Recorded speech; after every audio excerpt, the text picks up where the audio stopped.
Bonjour Jean-Sébastien, Bonjour Antoine. on va se retrouver d'ici quelques jours à Hypnosie à Nancy pour parler d'hypnothérapie et de deuil. Pour les personnes qui ne te connaîtraient pas encore, est-ce que tu peux juste situer un petit peu ton parcours ou qui tu es par rapport à ce sujet? Oui, donc je suis docteur en psychologie, psychologue clinicien et hypnothérapeute. Je fais également des thérapies cognitives et comportementales, de l'EMDR.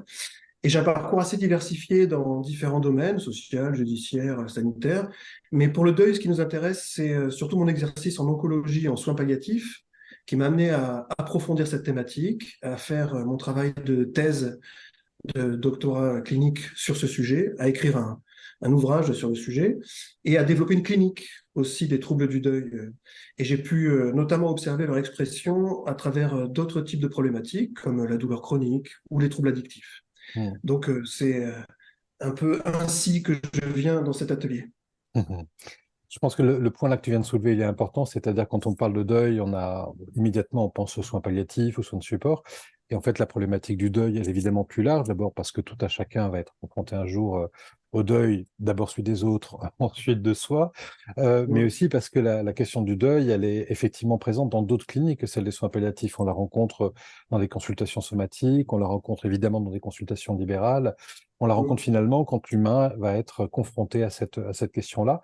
Et donc, on va avoir effectivement un atelier qui va aborder l'ensemble de ces situations en parallèle avec ton expérience clinique qui effectivement est sur plusieurs plans et pas simplement sur les soins palliatifs. Si on en vient justement sur ces 2 journées d'atelier, est-ce que tu pourrais nous en dire quelques mots, comment ça va s'organiser? Alors, il y aura une part, bien sûr, d'apport théorique, réflexion intellectuelle et d'échange avec les participants autour d'une psychosociologie du deuil, d'une anthropologie du deuil, comprendre en quoi les mutations rituelles amènent à transformer notre relation à nos défunts, en quoi socialement on peut être soutenu ou non dans ce processus qui nous traverse. Et puis, nous verrons également beaucoup d'exercices pratiques, de régulation émotionnelle, bien sûr, pour pouvoir accéder au travail, mais également des exercices hypnotiques spécifiques, centrés sur le processus de deuil lui-même, sur le rituel, sur la relation au défunt, sur l'héritage symbolique. C'est à travers ces éléments que nous allons remettre en route, tenter de fluidifier un processus figé par la perte de l'être cher. Là aussi, hein, je relève vraiment un point qui est important. On a tendance à limiter la question du deuil au travail autour des émotions. Et en fait, comme tu viens de l'indiquer, il y a une dimension symbolique, une dimension systémique. C'est un individu dans son environnement. Le deuil va faire très rapidement contagion sur l'ensemble de ces éléments-là et va venir effectivement paralyser le sujet. Et donc, tu vas nous proposer de voir comment est-ce que l'on peut, dans un premier temps, d'abord analyser un peu la situation et puis également de pouvoir intervenir pour fluidifier. Peut-être un exemple là-dessus d'une clinique que je connais bien, qui est celle de la douleur chronique, dans lesquelles il y a 2 grands freins qui sont connus à l'accompagnement en douleur chronique, à son soulagement, c'est celui du psychotrauma et précisément la question du deuil, le deuil qui n'est pas identifié et qui n'est pas accompagné, et du coup la douleur stagne, c'est une douleur qui devient récalcitrante, on n'arrive pas à aller au-delà, et donc c'est vraiment important dans d'autres cliniques également des soins palliatifs d'avoir les acquisitions dont tu es en train de nous parler.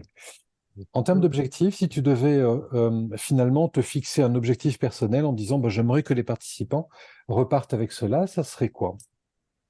Le premier objectif, ce serait que le regard clinique soit habité par un intérêt, une lecture sur les troubles du deuil. C'est-à-dire que quand on reçoit dans différentes formes de cliniques, en libéral, en institution, sur différents types de problématiques, on puisse garder à l'idée, dans notre regard clinique, qu'un trouble du deuil peut être à l'œuvre et avoir des expressions symptomatiques très diverses finalement, et être figé dans le corps du sujet. Hein, comme dans la douleur chronique que tu évoques, c'est intéressant de regarder la fonction finalement de cette douleur pour le sujet au regard de son trouble du deuil en général.